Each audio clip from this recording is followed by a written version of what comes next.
Please bring to the stage our next storyteller, our number 6 storyteller. I'm very excited to hear what she has to tell. Michelle with 1 M. Ferrari, where are you, Michelle? A little louder than that.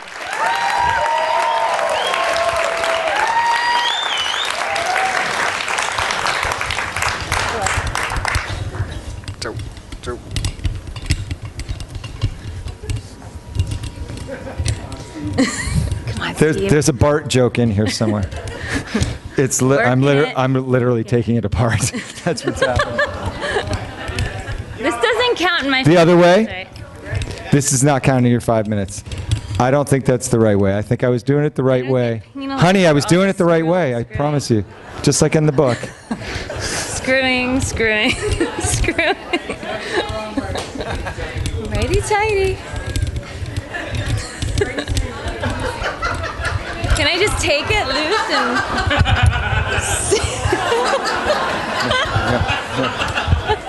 This never happened before, I promise, baby. This has never happened. It's the first time. Was that back in the shot? That's good. Okay. You're fired, by the way. So what was happening? It just got really coming out of the base. All right.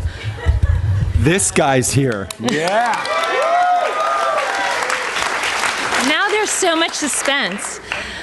So I never expected myself to be at a swanky rooftop garden party in Brooklyn holding a big plate of poison.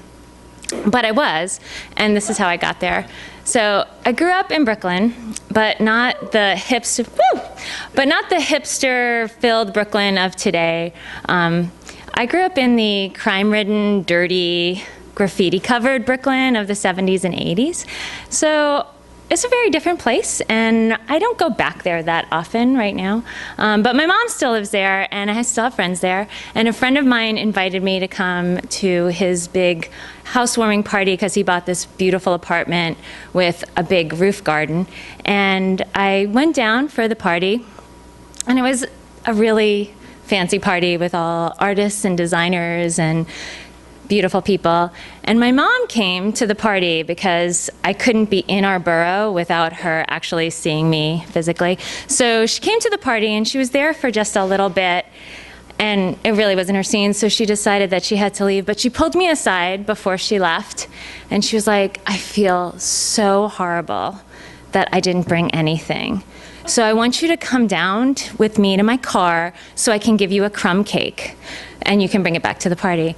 So my mom keeps a couple of crumb cakes in the trunk of her car because in my mom's worldview, like, showing up empty-handed is like the worst thing that you can do. It's basically a capital crime in her sense of the world. So I went down with her to her car, and she opened the trunk, and she took out one of her Entenmann's crumb cakes, and she gave it to me. And I was like, you know, Mom, you really don't have to do this. But she was like, no, you have to take it. Nobody doesn't like Entenmann's crumb cake. It's a magical food. And I was like, okay, fine, I'll take it. And I went back up to the beautiful people party, and I cut it up in little pieces, and I put it on this beautiful hand-painted platter. And I went up to the rooftop garden, and I was walking around sort of offering people crumb cake in a kind of what I felt was ironic way of old Brooklyn showing up to this beautiful party with the New York skyline in the background. And people were basically taking it because, you know, Entenmann's crumb cake's really good. And then I went up to this one woman who looked exactly like a middle-aged version of the Molly Ringwald character from The Breakfast Club. And I said, would you like some crumb cake? And she looked at me with a kind of confusion, like she didn't really understand what I was saying. And I was like, it's Entenmann's crumb cake.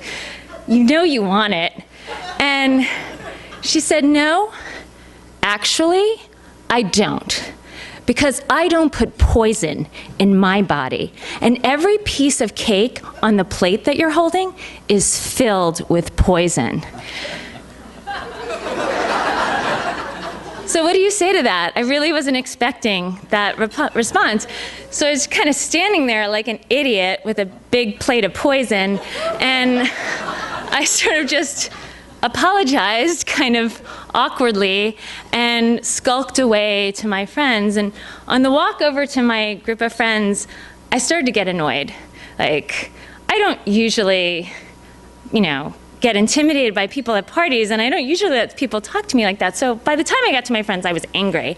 And I was like, that bitch over there just fucking lit into me over my mother's crumb cake. And they were like, shh, she'll hear you. And I was like, I don't fucking care if she hears me.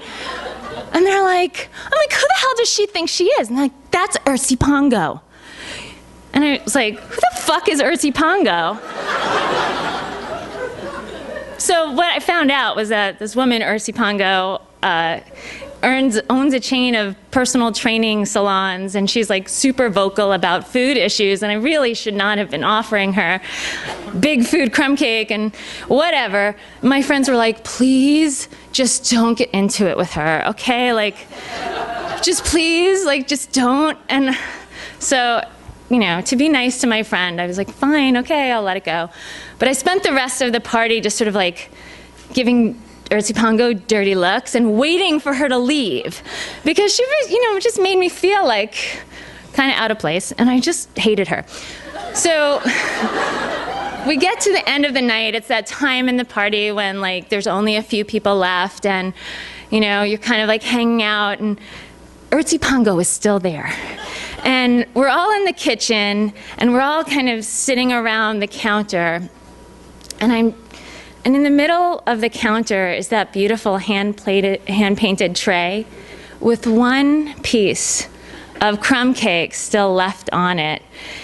And I'm just staring at this crumb cake, and I feel like it is mocking me, and I feel like Ursi Pongo is sitting there judging my mother's poisoned crumb cake. And it's so frustrating, and I'm just wishing that it would disappear, or that Ursi Pongo would disappear, or something would happen, and I'm just so, it's really hard to be there. And then Ursi Pongo reaches out her long, white, Molly Ringwald hand, and she picks up the last piece of crumb cake, and she shoves the whole fucking thing right in her mouth. And there's like crumbs coming out, and her face is covered in that sugar, and she looks kind of like Michelle Pfeiffer in Scarface. And I sat there, and suddenly I didn't feel awkward or out of place anymore, because my mother was right. Aunt Tim's crumb cake is a magical food. Thank you.